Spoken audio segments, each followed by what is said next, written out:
뭐 그렇죠. 왜 이게 부모님을 찾아주시고. 예, 왜냐하면 그 술을 각 사회마다 성인이 먹잖아요. 그러면 성인의 정의가 뭐예요?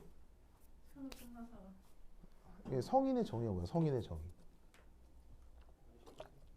성인의 정의는요. 성인식을 통과한 사람이 성인이에요. 놀랍네요. 예, 그러니까 이게 뭐냐면 20살을 넘겨 그게 아니고요. 성인식을 치른 사람이 성인이에요. 그러면 각 사회마다 성인식이 있어요, 없어요? 있죠. 아주 강력하게 있습니다. 우리나라에도. 예를 들면 아프리카에 있는 이렇게 뭐 어떤 민족은 소 뛰어넘기가 있습니다. 소 뛰어넘기. 그게 성인식입니다. 죽겠네요. 예, 그러니까 소들을 일렬로 세워놓고 소 등을 밟아서 이렇게 뛰어넘는 이런 의식이 있거든요. 그거 통과하면 성인이에요. 각 사회마다 성인식이 있거든요. 대한민국 사회 성인식은 뭡니까? 그게 대입입니다. 대입. 대입. 근데 술은 안 갔다고.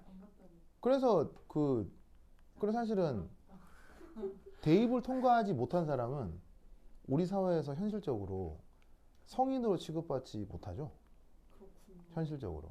그러니까 예를 들어서 이게 재수생 상태에서 어디 술 먹으러 간다. 라고 하면 민증 까라고 했을 때 이거 법적으로 문제는 아니지만 그 재수생 상태에서 술 먹으러 간다고 할 때 주변에 이제 시선 맞죠. 무슨 말인지 알겠어요? 시선 그게 뭐냐면 너 공부해야 되는데 뭐 하는 이게 아니고요. 넌 아직 성인이 아닌 거란 뜻이에요. 성인식을 통과하지 않았기 때문에 성인으로 할 수 있는 걸 할 수가 없다는 뜻인 거예요.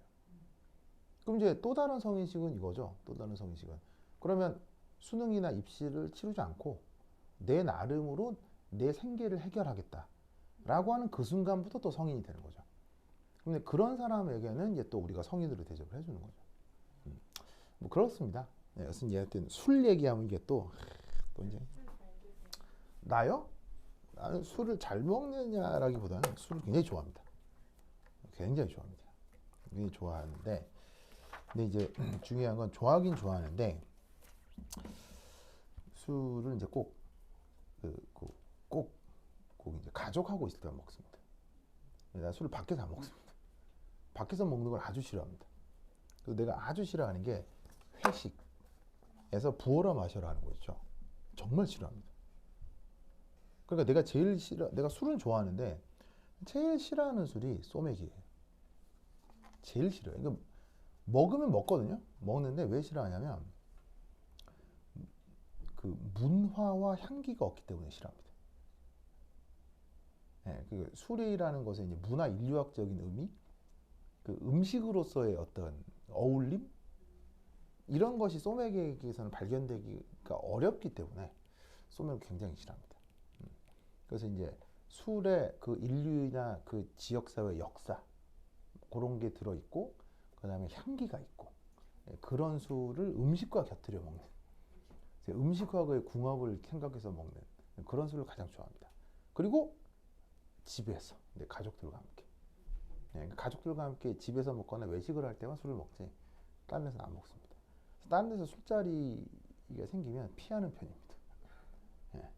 먹으면 정말 잘 먹는데 그 외부에서 그런 사회적 술자리는 아주 싫어합니다. 예. 그래서 한 번은 술을 심하게 먹은 적이 있거든요. 언제 먹었었냐면 내가 굉장히 좋아하는 식당이 있어요. 굉장히 좋아하는 식당에서 메뉴가 리뉴얼이 됐다고 해서 이제 VIP 초청을 할 때가 있었는데 그때 이제 나하고 우리 가족이 거기 VIP였거든요. 그래가지고 이제 거기에서 이제 초청이 와서 메뉴가 바뀌었다고 해서 한번 오세요. 공짜로 식사 한번 드리겠습니다 해서 간 거야. 갔더니 이제 막 이렇게 코스로 요리가 나오잖아. 그래서 코스로 요리가 나와서 애들하고 김선아랑 잘 먹는데 정말 내가 좋았던 게 거기서 각 코스마다 와인을 이렇게 페어링 해주는 거예요. 이제 그걸 이제 메리지, 마리아주라고 하는데 디저트 그러니까 이제 전체 요리 메인 디시 등등 해서 이제 주는데 그게 너무 좋은 거야. 그래가지고 나는 그 음식은 뒷전이고 와인은 그날 근데 두 병을 먹었어. 두 병, 세 병을 와인을 먹었을 거예요. 예? 와인은 절대로 취할 때까지 먹으면 안 됩니다. 와인 먹고 취하면 죽습니다. 죽습니다. 근데 와인만 내가 혼자 세 병을 먹은 것 같거든요. 혼자서 너무 좋아가지고 그리고 그 식당에서 그때 주는 와인이 되게 괜찮은 와인들이더라고요. 나중에 가서 보니까. 나중에 가서 보니까 그 식당에서 꽤 비싸게 주고 파는 와인을 그때 막 서빙으로 준 거예요. 그래서 엄청 먹었어요. 엄청 먹었어요. 당연히 인사불성 될 때까지 먹었거든요. 그래서 당연히 운전은 김선아가 했겠죠. 그래서 김선아가 하고 내가 뒤에 애들 타고 애들 가자 이렇게 가자 이렇게 이제 해가지고 이제 나는 조수석에다 탔는데 바로 김선아가 내리래요. 왜 그랬더니 벌써 집이 주차장이야. 그래서 그래? 주차장 문을 열고 나가자마자 내가 눕더래요. 막 눕더래요. 그래갖고 막 갑자기 김선아가 얘들 보고 야 너네 차 있어. 그래서 이제 김선아가 나를 끌고 집에 데려다 준 거야. 집에 데려다 놓고 그리고 이제 다시 애들 데리러 간 건데 집에 딱 갔는데 정말 죽겠는 거예요. 혈압하고. 근데 그 취한 상태에서도 씻고는 자야겠다. 이런 생각이 드는 거예요. 빨리 자야 되니까 씻고 자야 되겠다. 좋아요. 네, 그래가지고는 씻으려면 어떻게 해야 돼? 다 벗어야죠. 훌렁 벗고 마루에 누워 있었는데 훌렁 벗고 화장실 가야 되잖아. 가야 되는데 도저히 걸어서 못 가겠는 거예요. 걸어서 못 가겠고 훌렁 벗은 상태에서 이렇게 네 발을 이렇게 기어갔거든요. 기어갔거든요. 근데 갑자기 이제 뿅뿅뿅뿅 하면서 문이 딱 열리면서 그때 가은이가 막 초등생, 유치원생 뭐 이럴 때였어요. 그게 가은이가 딱 들어오는데 아빠가 다 벗고 네 발로 기어다니고 있잖아. 아빠가 개가 된 걸 그날 처음 본 거지. 근데 갑자기 가은이가 나를 보더니 아빠! 그 아빠 개 된 걸 처음 본 거야 그때. 그리고 아빠 엉엉 울고 막. 그래서 그 이후로 이제 가은이는 내가 술을 아주 많이 먹는 사람으로 아는데 아니 그렇게 술 많이 먹진 않는데 하여튼 그랬었다. 네. 술하면 또 얘기 많은데. 자, anyway. 자, 거기 보시면 마지막으로 이제 하나 소개해 드릴 문제는 2018년 5번 문제입니다. 2018년 5번 문제. 2018년 5번 문제. 이 문제 나오지 않을까 내가 지금 예상해 보거든요. 왜냐? 코로나 팬데믹 때문에요. 백신 운송. 예, 백신 때문에. 예, 근데 말씀을 들으시면 이제 물리학입니다. 물리학입니다. 자, 보시다시피 얘는 이제 반응의 자발성입니다.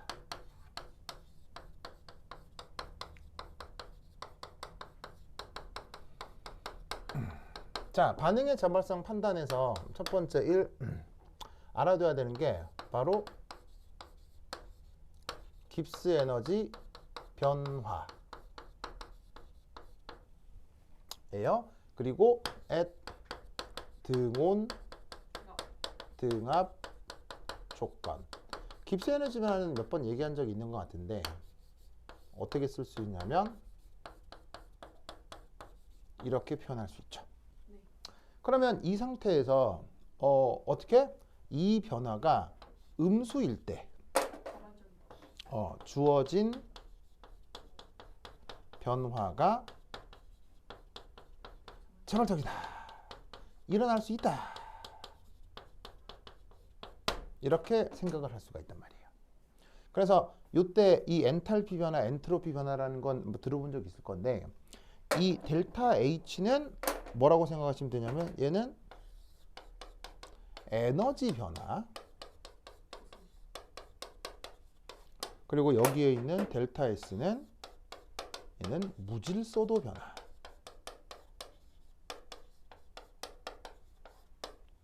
이렇게 생각해 볼 수 있어요. 그럼 이제 이걸 어디에 적용해 볼 수 있냐면 자, 지금의 유전자 조합.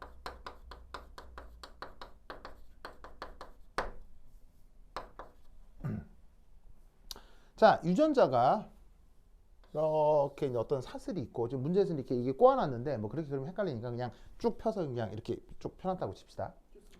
자, 여기에 유전자의 이제 단일 가닥에 띵띵띵띵 해가지고 여기에 A, T, G, C 예를 들어 이런 게 있었다고 치자. 그럼 이 ATGC 이런 애들을 유전자에서 우리가 뭐라고 얘기해? 염기다, 뭐 염기 서열이다 이런 말 하지. 솔직히 얘기해서 내가 또 생물의 젬병이라 잘은 몰라요. 잘은 모르는데 화학적으로 알 수 있는 선까지만 얘기를 해드릴게요. 그런데 이제 이게 결국에는 나중에 어떻게 되냐면 이렇게 짜잔 짜잔 이중 나선을 만든다고 하죠. 예, 가닥 두 개가 모여서 이중 나선. 그 이중 나선 발견해서 노벨상 받은 사람이 왓슨과 크릭이죠. 근데 원래 유전자의 구조 결정을 한 사람은 누구죠? 맨 처음 유전자 구조 결정을 한 사람은? 바로 유전자 구조 결정을 맨 처음 한 사람이 누구냐면 바로 라이너스 폴링입니다. 라이너스 폴링이 누구죠? 바로 전기음성도의 그 폴링입니다. 그래서 폴링은 유전자 구조 분석으로 노벨상을 받을 세 번째 노벨상을 받을 뻔했습니다. 그래서 원래 노벨상 2개 받았었거든요. 전기음성도를 하나 받고 그다음 또 하나는 폴링, 네, 그 핵 확산 방지 운동을 통해서 노벨 평화상 2개를 이미 받은 상태였습니다. 네. 뭐라고? 뭐 노벨 평화상은 잘 모르겠어도 전기음성도를 받을 만합니다. 그래서 이제 유전자 연구로 3번째 걸 받을 뻔했는데 여차저차한 이유로 날아갔죠. 그 사이 얘기가 아주 드라마틱하긴 합니다. 뭐 여하튼 그래서 이제 이게 이중나선을 만드는데 그러려면 또 하나의 가닥이 필요하겠죠. 맞습니다. 가닥이 필요하겠죠. 그럼 여기에도 당연히 이제 뭐가 달려 있겠어? 염기요. 염기가 달려 있겠죠. 근데 이제 이 염기 사이에 이게 뭐 궁합이 있을 거야. 궁합이.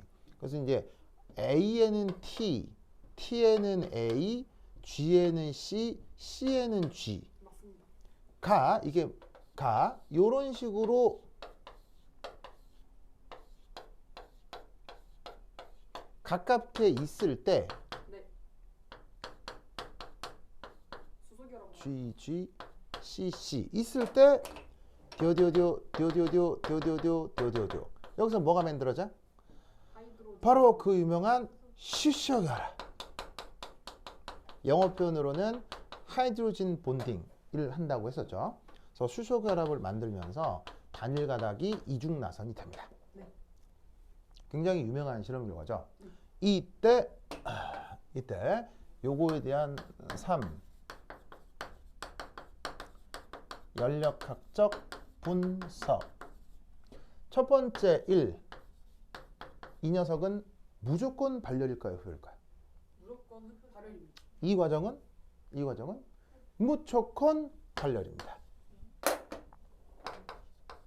왜 발열일까요? 수소결합이 안정하니까. 바로 없었던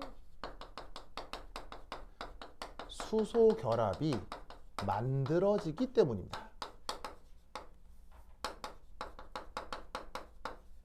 그러니까 결합력이 강화되는 반응이니까 위치 에너지가 증가하는 거예요, 감소하는 거예요? 위치 에너지가 감소하는 만큼 에너지를 밖으로 방출하는 거예요. 알겠죠? 그래서 없던 결합이 만들어지는 과정은 무조건 발열입니다. 아시겠죠? 좋습니다.